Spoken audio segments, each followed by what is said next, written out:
बहू और बेटी में फ़र्क। मध्य प्रदेश की रहने वाली मीना का दिल्ली के एक बड़े व्यापारी के बेटे रोहन के साथ विवाह हुआ। नए घर में बड़े ही आदर सम्मान के साथ मीना ने गृह प्रवेश किया।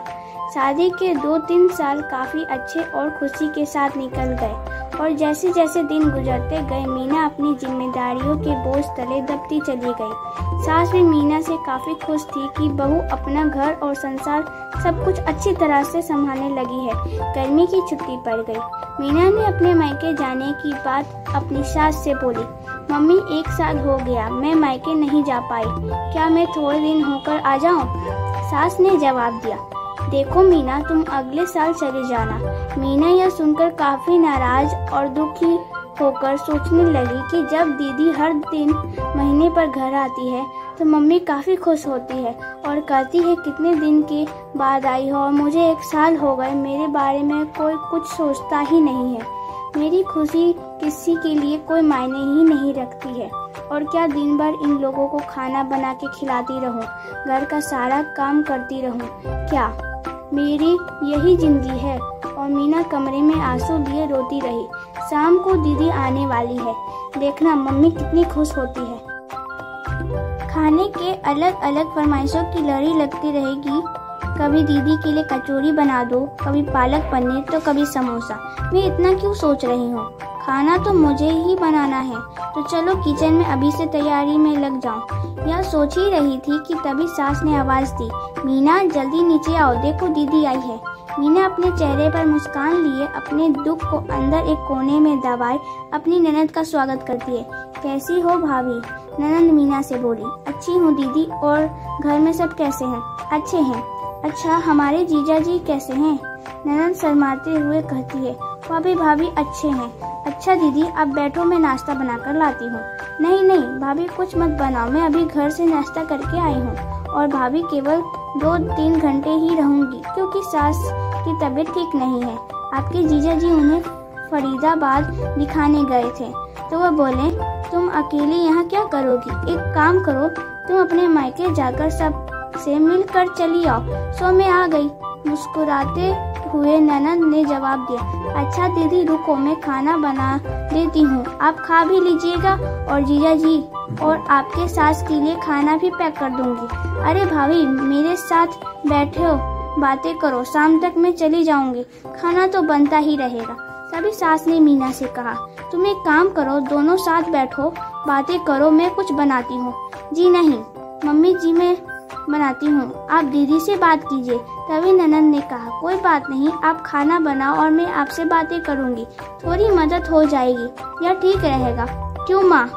मीना की सास बोली, ये भी सही है। मीना और उसकी ननद काफी देर तक हंसी मजाक करते करते खाना भी तैयार हो जाता है। नंद खाना खाने के बाद शाम को अपने घर चली जाती है।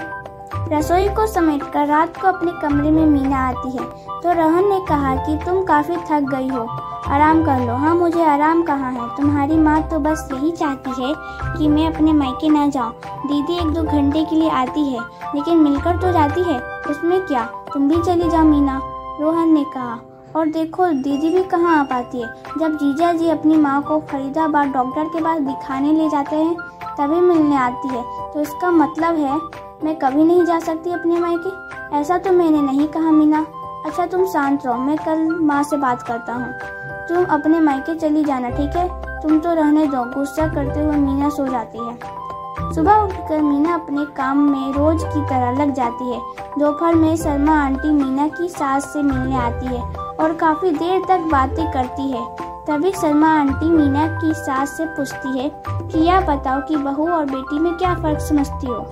मीना इस सवाल के जवाब का इंतजार कर रही थी कि मम्मी जी का इस पर क्या जवाब होगा। मीना ने सास को मुस्कुराते हुए बोली, बेटा कैसी भी हो पर वह मीठी होती है, बहू नमक की तरह नमकीन होती है। यह सुनते ही मीना निराश होती है और कुछ देर बाद सलमा आंटी वहाँ से चली जाती है। काफी देर तक मीना यह सोचती है कि मैंने मम्मी के साथ क्या बुरा किया, मम्मी मेरे बारे में ऐसा क्यों सोचती है, और वह अब घर में निराश रहने लगती है। मीना के उदासीपन को देखकर एक दिन मीना की सास ने उससे बुलाया और पूछा, मीना यहाँ आओ, तुम में से कुछ किसी ने कहा है क्या, या रोहन ने तुमसे कुछ बोला क्या? कुछ नहीं मम्मी जी, मीना की आवाज में दर्द था।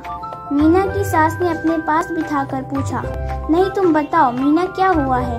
मीना ने आंखों में आंसू भर आए हैं और मीना ने सास को सारी बातें बता दी कि कैसे शर्मा आंटी ने आप बेटी और बहू में फर्क बता रही थी।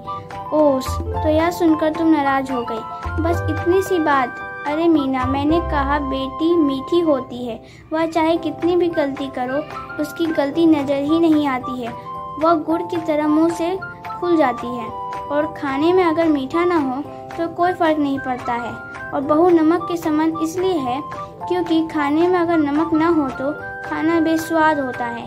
खाने में नमक मिलाने पर हम जो खाना खाते हैं उसी समय नमक के हम कर्जदार बन जाते हैं। ठीक उसी तरह तुम मेरे लिए वही नमक हो। मैं अपने स्वार्थ के लिए तुम्हें कहीं नहीं जाने देती हूँ, क्योंकि तुम्हारे न रहने पर घर सूना सा लगता है। इस घर को संभालती हो इसलिए हम तुम्हारे कर्जदार हैं। मीना सारी बात समझ जाती है और अपनी माँ मतलब सास के गले लिपट कर रोने लगती है। शाम को रोहन जब घर आता है तो अपनी माँ से कहता है कि माँ, मीना अपने मायके जाना चाहती है। एक दिन के लिए मीना तपक से बोल उठी, नहीं नहीं, मुझे नहीं जाना है, मैं चली गई तो खाना में कोई स्वाद नहीं रहेगा। रोहन को कुछ समझ ही नहीं आया कि कल रात मायके जाने के लिए मुझसे कह रही थी, अचानक से इसे क्या हो गया।